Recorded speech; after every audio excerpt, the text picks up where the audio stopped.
තිසර පෙරේරා ගෞරවය දස්කම් සහ අභිමානය මේවා ක්‍රිකට් පිටියේ තරුණ වීරයෙකුට අයිති වචන.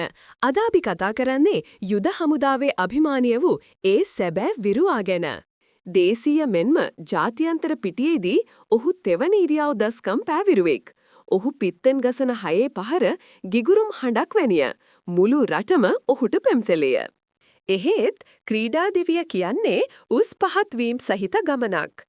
දක්ෂතා මදක් මැකී යන විට පුරාවෘත්ත කියමින් සිටි මිනිසුන්ගේ හඬ මුමුමන්නට විය. ඔහුගේ කාලය ඉවරයිද? තිසර පෙරේරා කිසිවක් කීවේ නැත. ඔහු හුදකලා විය.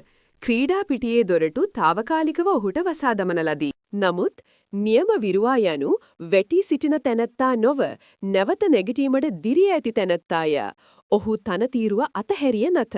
ඔහු යුද හමුදා ක්‍රීඩා සමාජය තුල දහඩියෙන් හා අධිෂ්ඨානයෙන් තම දස්කම් යලි ඔබවත් කළේය. ඉන්පසු මුළු ලෝකයම පුදුමයට පත් කරමින් එය සිදුවිය.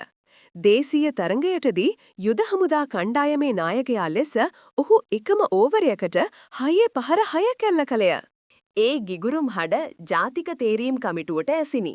තිසර පෙරේරාට නැවත කැඳවීමක් ලැබිනි. ඔහු නැවතත් නිල් පැහැති ජර්සිය ඇඳගත්තේය.